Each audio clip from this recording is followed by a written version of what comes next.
विश्वशीरुषं देवं विश्वाक्षं विश्वशम्भुवं विश्वं नारायणं देवमक्षरं परमं पदं विश्वतः परमां नित्यं विश्वन्नारायणगुं हरिं विश्वमेवेदं पुरुषस्तद्विश्वमुपजीवति पतिं विश्वस्यात्मेश्वरगुं शाश्वतगुं शिवमच्युतं नारायणं महाज्ञेयं विश्वात्मानं परायणम्।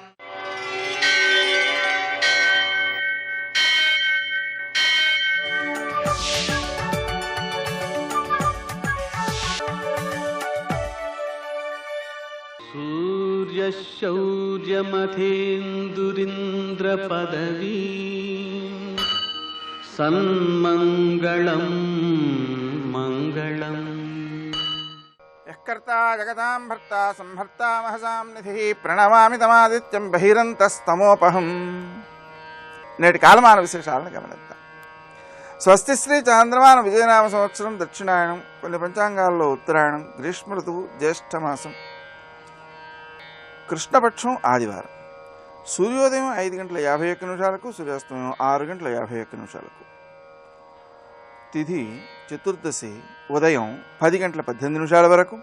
నక్షత్రం ఆర్ద్ర పూర్తిగా ఉంది. వర్జం మధ్యాహ్నం 2:36 నుంచి 4:24 వరకు. దుర్ముహూర్తం సాయంకాలం 5:07 నుంచి 5:59 వరకు. అమృతకాలం రాత్రి 8:54 నుంచి 10:42 వరకు. రావుకాలం ఆదివారం కాబట్టి సాయంకాలం 4:30 నుంచి 6 గంటల వరకు.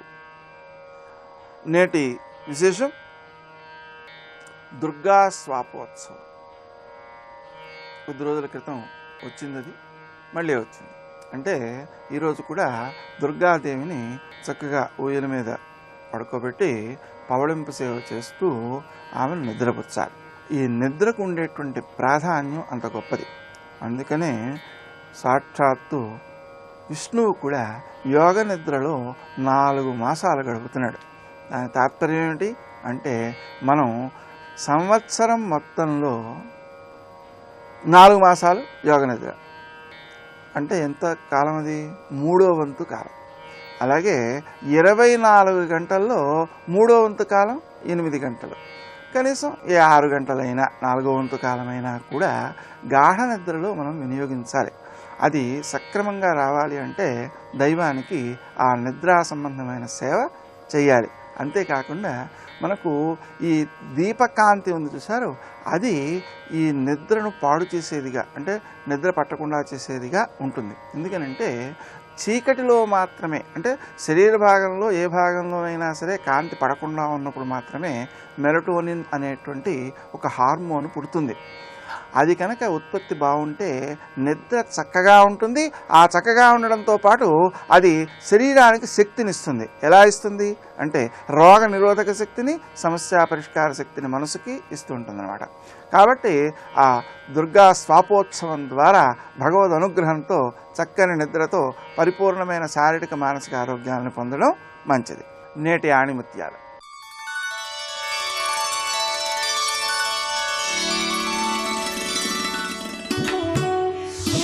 మాటలను కట్టిపెట్టాలి, మనసును తెరవాలి.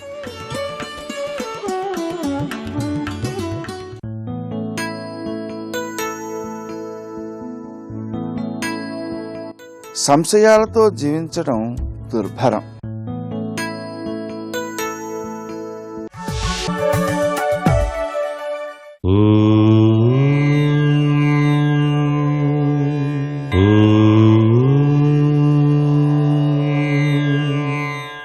ఓం నమో నారాయణాయ. ఓం నమః శివాయ. శ్రీమాత్రే నమః. అన్ని జన్మల్లో కల్లా మానవ జన్మే చాలా ఉత్తమోత్తమైనదని అందరికీ తెలిసిన విషయమే. అయితే ఈ మానవ జన్మని సార్థకత చేసుకోవడానికి ప్రతి ఒక్కరూ కూడా ప్రతినిత్యం కూడా ఉదయాన్నించి రాత్రి నిద్రపోయేంత వరకు కూడా కొన్ని నియమాలు పాటించాలి. అవి దైవదత్తమైనటువంటి నియమాలుగా భారతీయ సనాతన సంస్కృతిలో చెప్పినటువంటి విశేషాంశం. అందుచేతనే మానవుడు పుట్టినప్పటి నుంచి కూడాను తప్పనిసరిగా శాస్త్ర విధిని అనుసరించి ఈ గృహస్థు నిత్యకర్మ నిరూపణలో మనుష్య, దేవ, పితృ సంబంధమైనటువంటి రుణాల నుండి విముక్తి పొందటానికి కొన్ని ఆచరణీయ సూత్రాలు తప్పనిసరిగా చేయాల్సి ఉంటుంది అని మనకు సంప్రదాయం తెలియజేస్తోంది. ఈ 3 విధాల రుణాలు జన్మతః అతని యొక్క బాధ్యతగానే ఉంటూ ఉంటాయి. కాబట్టి ప్రతి వ్యక్తి కూడా ఎటువంటి నియమాలు ఆచరించాలి అనే విషయాన్ని గురించి మనం తెలుసుకోవటం సర్వత్రా కూడా శుభదాయకం. అందుచేతనే స్నానం, సంధ్యోపాసన, జపం, దేవపూజ, బలివైశ్వదేవం, అతిథి సత్కారం, ఈ 6 క్రియలు కూడా ప్రతిరోజు కూడాను ఆచరించవలసిన పరిస్థితి ఎంతైనా ఉంటుంది మానవ జన్మ ఎత్తినందుకు. ఈ జన్మ సార్థకత ఎంత ఉన్నతమైనదో మన ఋషులు మనకు తెలియజేశారు. అందుచేతనే ఉదయం లేవటానికి ముందు సమయం పాటించాల్సి ఉంటుంది. అంటే సూర్యోదయానికి 1 గంటన్నర ముందే ప్రతి వాళ్ళు కూడా నిద్ర నుంచి లేవాలి. అది బ్రహ్మీ ముహూర్తం అని చెప్పేసి శాస్త్రంలో చెప్పారు. ఈ బ్రహ్మీ ముహూర్త తత్వాన్ని ఎవరైతే ఆచరిస్తారో వారికి సంపూర్ణ ఆరోగ్యం ఉంటుంది, ఆయుష్ పెరిగి తీరుతుంది సుమా. ఈ యొక్క సూర్యోదయాత్పూర్వమే నిద్ర నుంచి లేవటం అనేటువంటిది ఏ వ్యక్తి అయితే అలవాటు చేసుకుంటాడో ఆ వ్యక్తి చక్కటి ఆనందకరమైన జీవితాన్ని సాగిస్తాడు. మరికొన్ని ముఖ్య విషయాలు మర్నాడు చెప్పుకుందామా? మరి సర్వే జనా సుఖినో భవంతు.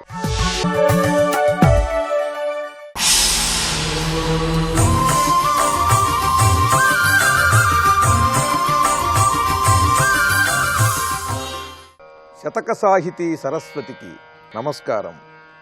ఇంటిలో నీ భార్య ఏమన్నదో కదా, వీధిలో పడి భిక్ష వేడినావు, ముందుగా గంగ ఏమందిచ్చనో గదా, తలపైన నిరతం దాల్చినావు, సవతి కయ్యము తీర్పచాలకుండియ కదా, మితిలేని గరళంబు మృంగినావు, భార్య శక్తి ఎరింగి ప్రమదమందియ కదా, మెచ్చి నీలో అర్థమిచ్చినావు, ఇన్ని గుణములు నీలోన ఇమిడియుండ, నిర్గుణుడవౌట చిత్రమో నీలకంఠ, ఇన్ని గుణములు నీలోన ఇమిడియుండ, నిర్గుణుడవౌట చిత్రమో నీలకంఠ, పరమ మునివేష బుధతోష ఉరగభూష, దక్షపురవాస భీమేశ తామ్రకేశ.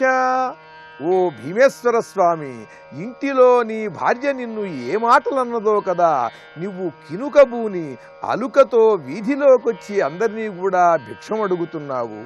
ముందుగా గంగ ఏమందిచ్చనో కదా, తలపైన నిరతమ్ము దాల్చినావు. సహజంగా వశీకరించుకోవటానికి కొన్ని మందులు, కొన్ని మంత్రములు ప్రయోగిస్తారంటారు. అలా ఆ గంగాదేవి ఏ మందు పెట్టిందో కదయ్యా నీకు, ఆవిడ్ని తీసుకుని వచ్చి తలపైన పెట్టుకున్నావు. సవతి కయ్యము తీర్పచాలకుండియ కదా, మితిలేని గరళంబు మృంగినావు. ఆ గౌరీదేవికి గంగాదేవికి మధ్యన ఉన్నటువంటి ఆ కలహాన్ని నీవు పరిష్కరించలేక గదా మితిలేని గరళంబు మింగినావు. అపారమైనటువంటి ఆ పాలసముద్ర మథనంలో వెలువడిన కాలకూటాన్ని, ఆ మితిలేని గరళాన్ని తీసుకుని వచ్చి నువ్వు మింగావు గదా వీళ్ల కలహం నువ్వు పరిష్కరించలేక. భార్య శక్తి నెరింగి ప్రమదమందియ గదా మెచ్చి నీలో అర్ధమిచ్చినావు. నీ భార్య యొక్క శక్తిని తెలుసుకుని, అసలే ఆవిడ శక్తి, ఆ శక్తిని తెలుసుకుని గమనించి నీలో అర్ధభాగం ఇచ్చావు. మరి ఇవన్నీ కూడా నీవు వాళ్ళ గుణములు తెలుసుకుని నీ గుణములతో తగినట్లుగా ప్రవర్తించి వారికి ఇవన్నీ కల్పించావు. నువ్వు ఇలా విషాన్ని మింగావు, వీధిలోకొచ్చి బిచ్చమడిగావు, గంగమ్మని తలపైన నిలుపుకున్నావు. ఇన్ని గుణములు నీలోన ఇమిడియుండా నిర్గుణుడవౌట చిత్రమో నీలకంఠ. నువ్వు ఏ గుణములు లేనటువంటి వాడవని ఈ వేదాంతులు మునులు చెబుతున్నారయ్యా. నీవు నిర్గుణుడవైనట్లయితే ఈ గుణములతో ఎలా నువ్వు ప్రవర్తిస్తావు? ఇన్ని గుణములు నీలోన ఇమిడియుండా నిర్గుణుడవౌట చిత్రమో నీలకంఠ అంటూ ఆ భీమేశ్వర స్వామిని చిత్ర విచిత్రములైన చమత్కారములతో ఆయన చేసినటువంటి చర్యలన్నింటినీ కూడా నిందాస్తుతులతో నిలదీస్తూ అద్భుతమైన శతకాన్ని మనకు అందించిన ఓరుగంటి వెంకట నరసింహం గారి భీమేశ్వర శతకంలోని మరి ఒక పద్యం గురించి రేపు ఉదయం తెలుసుకుందాం. ఓం నమః శివాయ. అదివో అల్లదివో శ్రీహరివాసము 10,000 శేషుల పడగలమయము. అదివో అల్లదివో శ్రీహరివాసము 10,000 శేషుల పడగలమయము. శ్రీ శేషశైల సునికేతన దివ్యమూర్తే నారాయణాచ్యుత హరే నలినాయతాక్ష లీలాకటాక్ష పరిరక్షిత సర్వలోక శ్రీ వెంకటేశ మమ దేహి కరావలంబం. శ్రీ వెంకటేశ మమ దేహి కరావలంబం. శివాయ గురవే నమః. శ్రీమాత్రే నమః. శ్రీ విష్ణురూపాయ నమః శివాయ. శ్రీనివాస పరబ్రహ్మణే నమో నమః. భగవన్నామ మహిమని తెలియజేస్తున్న అన్నమయ్య కీర్తన సకల సంగ్రహము, సకల సంచయము, అకృత సుకృతమిది హరినామం. హరేర్నామ హరేర్నామ హరేర్నామైవ కేవలం కలవు నాస్త్యేవ నాస్త్యేవ నాస్త్యేవ గతిరన్యథా అని పెద్దలు చెప్పిన మాట. ఇది ముమ్మార్లు చెప్పారు. హరినామం మాత్రమే, హరినామం మాత్రమే, హరినామం మాత్రమే. ఇంతకు మించి కాలంలో గతి లేదు, గతి లేదు, గతి లేదు. ముమ్మార్లు చెప్పడం అంటే నొక్కి చెప్పడం అని, మరొక మాట లేదు ఇక్కడ. అందుకే హరినామం మాత్రమే మనకు గతి అనే విషయం ఎంతో శోధించి సాధించి ఋషులు చెప్పిన అద్భుతమైన మాట. వారు అనుభవంతో తపశ్శక్తితో చెప్పిన మాటని మనం పెడచెవిని పెడితే తరించలేం. పైగా కలికాలంలోనే కాదు, ఏ కాలంలోనైనా భగవన్నామానికి చాలా శక్తి ఉన్నది. అయితే కలియుగంలో ఇతర సాధనలేవి చేయలేం కనుక భగవన్నామ సాధనతోనే అన్నిటినీ సాధించగలమని చెప్పడానికి సకల తత్వ సంశయ ఖండనమిది సకల కర్మ నిశ్చయమునిది అని 2వ చరణంలో చెప్తున్నారు. ఈ మాటలు చెప్పేటప్పుడు 2 విషయములు ఉన్నాయి. ఒకటి జ్ఞాన మార్గం, ఇంకొకటి కర్మ మార్గం. ఈ 2 మార్గములు 2 రకాల చిక్కులు ఉన్నాయి. జ్ఞాన మార్గంలో విచారణ అనేది ప్రధానంగా సాగుతుంటుంది. ఆత్మతత్వం ఏమిటి, అనాత్మనంటే ఏమిటి అనేది పరిశోధించుకుంటూ అనాత్మతత్వాన్ని పరిహరించి ఆత్మతత్వాన్ని తెలుసుకునే సాధన సాగుతుంది. ఇదంతా తేలిక కాదు. ఎందుకంటే అపారమైన వైరాగ్యం ఉండాలి, అవ్యక్తాన్ని అర్థం చేసుకునే బుద్ధిశక్తి ఉండాలి. అంతేగాని అవ్యక్తమైన పరతత్వం చెప్తే కొందరికి ఆవలింతలు వస్తూ ఉంటాయి, నిద్రలు వస్తూ ఉంటాయి, అర్థం కాదు. అంత తేలిక కాదు ఆ వేదాంతం అర్థం కావడం. అందుకే వేదాంత మార్గం, విచారణ మార్గం, జ్ఞాన మార్గం రకరకాల తత్వాలను తెలియజేస్తుంటుంది. ద్వైతమా, అద్వైతమా, విశిష్టాద్వైతమా, రకరకాల వాదాలు. అందులో అద్వైతంలో శుద్ధాద్వైతమా, మరొక అద్వైతమా అని మరొక పద్ధతులు. ఇలా శాస్త్రాల జోలికెళ్ళి తత్వాలను పట్టుకుంటే రకరకాల సందేహాలు కలుగుతుంటాయి. ఏదో ఉన్న సందేహం పోవడానికి శాస్త్రం పట్టుకుంటే మరికొన్ని సందేహాలు పుడుతూ ఉంటాయి శాస్త్రం చదువుతూ ఉంటాయి. ఇది ఒక పెద్ద బాధ ఉన్నది. అలాంటి ఆ తత్వ సంశయం పోవాలంటే, జ్ఞాన మార్గంలో వెళ్ళాలి అంటే భగవన్ నామస్మరణ చేసి ఆ విచారణ మార్గంలో ఉన్నట్లయితే స్పష్టమైన విచారణ, స్పష్టమైన ఎరుక భగవంతుని అనుగ్రహం వల్లనే కలుగుతున్నది. అందుకే ముముక్షుర్ భై శరణమహం ప్రపంచే, మోక్షకాంక్ష కలిగి నేను జ్ఞానం కోసమై భగవంతుని శరణు వేడుతున్నాను ఉపనిషత్తే చెప్తున్నది. అందుకు భగవంతుని శరణు వేడి ఆ నామాన్ని ఉచ్చరిస్తే జ్ఞాన మార్గంలో కూడా స్పష్టత ఏర్పడుతుంది. అందుకు జ్ఞాన మార్గానికి కూడా భగవన్నామమే గతి. ఆ నామస్మరణ చేయాలి, ఆయన్ని ఆశ్రయించాలి. అందుకే జ్ఞాన మార్గాన్ని సృష్టిపరిచిన శంకర భగవత్పాలు వారు కూడా భక్తి మార్గంలో భగవన్ నామస్మరణకి అంత ప్రాధాన్యం ఇచ్చారు. దామోదర గుణమందిర సుందర వదనార వింద గోవింద అంటూ విష్ణు షట్పదిలో విష్ణు నామ సంకీర్తన చేస్తారు శంకరాచార్యుల వారు. ఆ విధంగా ఆ దివ్యమైన భగవన్ నామములు అంత గొప్పవి. అది జ్ఞాన మార్గంలో సకల తత్వ సంశయ ఖండనమిది. జ్ఞాన మార్గంలో ఏర్పడే సందేహాన్ని ఖండించడానికి భగవద్భక్తి భగవన్ నామం సహకరిస్తున్నది. అలాగే కర్మ మార్గంలో ఎలా సహకరిస్తుందంటే సకల కర్మ నిశ్చయమునిది. కర్మలు చెయ్యాలా వద్దా అనేది పెద్ద ప్రశ్న. ఎందుకంటే కర్మలు చేస్తూ ఉంటే అవి మరింత బంధాలకి మోహాలకి హేతువే జన్మల్లోకి లాక్కు వెళితే. జన్మలకి హేతువులు కర్మలే కదా. అలా కర్మల్ని మానేస్తే వాడు భ్రష్టుడే నరకాలకు పోతాడు. ఇప్పుడు ఏం చేయాలి?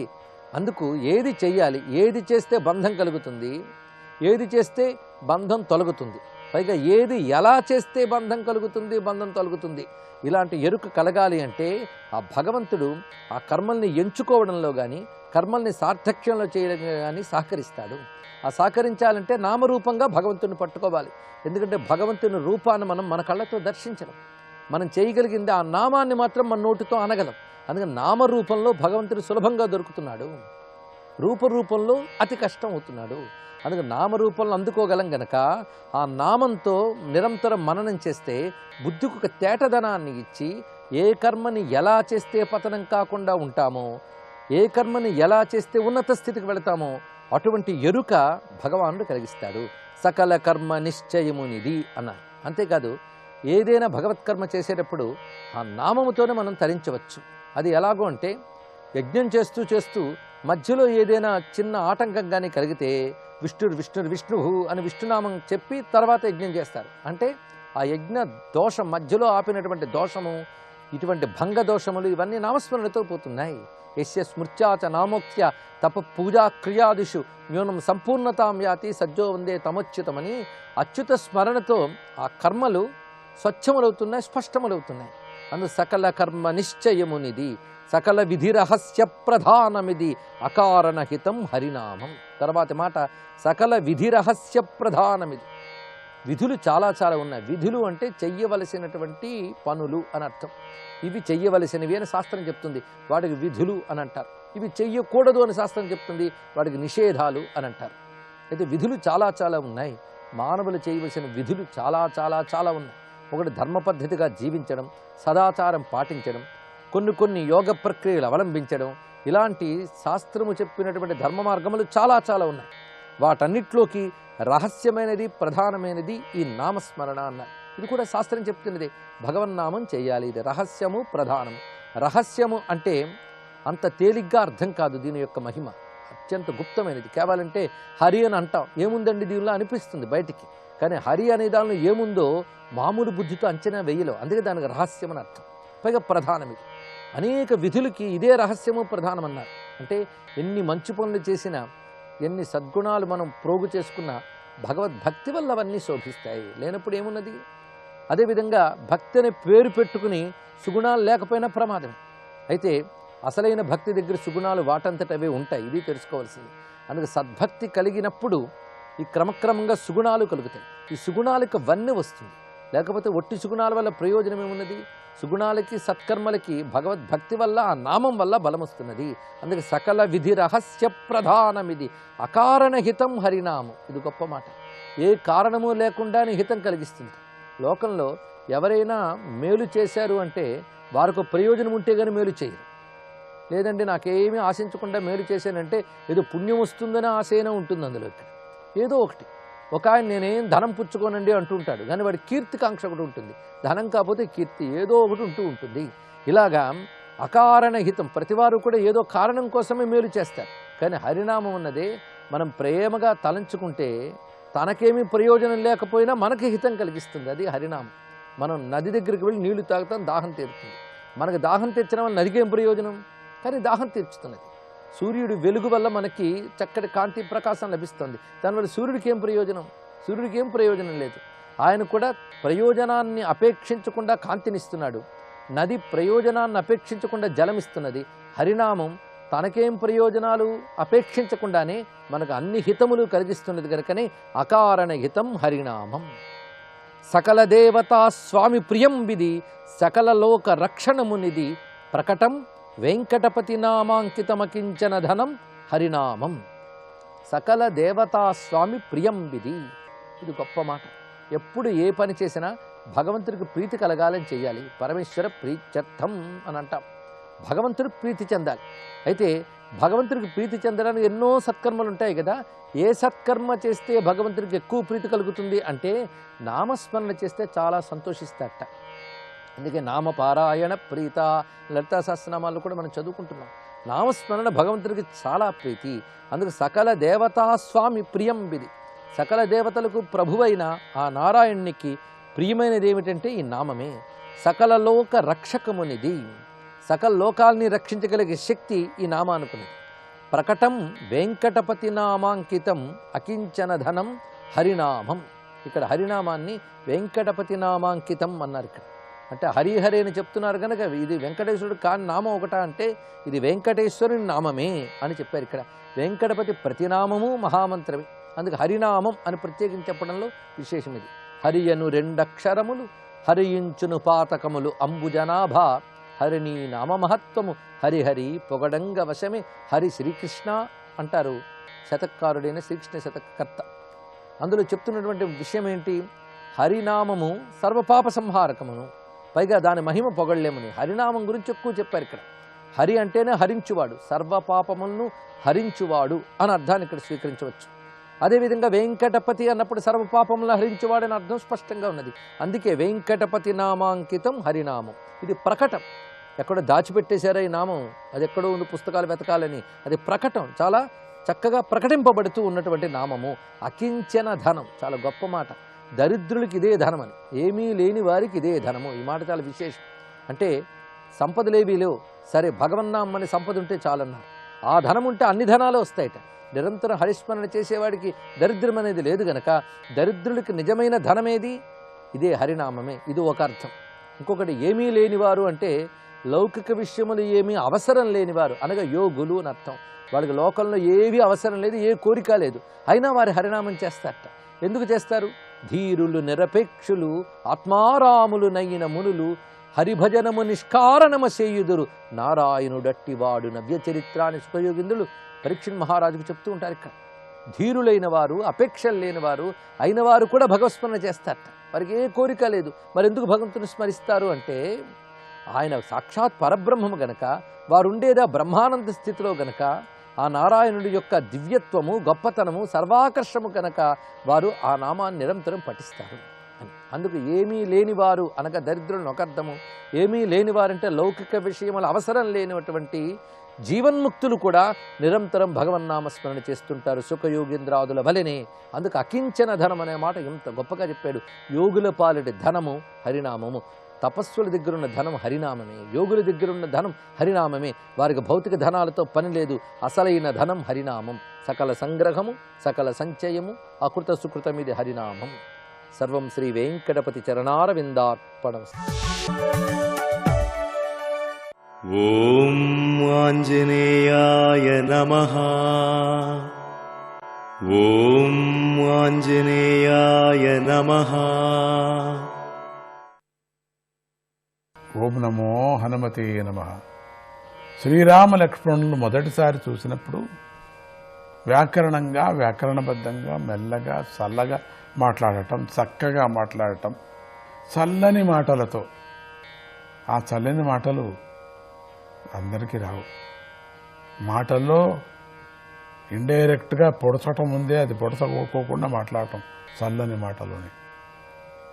సీతాదేవి శోకాన్ని దూరం చేయటం, శత్రువర్గం వాడైనటువంటి విభీషణ శరణాగతి సమయంలో సమయోచితంగా సమాధానం చెప్పటం వంటి ఘట్టాలు. విభీషణుడు వచ్చి శరణాగతి అన్నప్పుడు రాముడు కావలసిగానే ఒక్కొక్కరిని అడిగాడు, ఏం చేసేది ఇప్పుడు? ఆకాశ గమనంలో వచ్చినవాడు రాక్షసుడు అని తెలుస్తుంది. ఎందుకంటే మనుషులకు అట్లా లేదు, మనం కూడా అట్లా తిరగలేము. మరి వచ్చాడంటే రాక్షసుడని తెలుస్తుంది.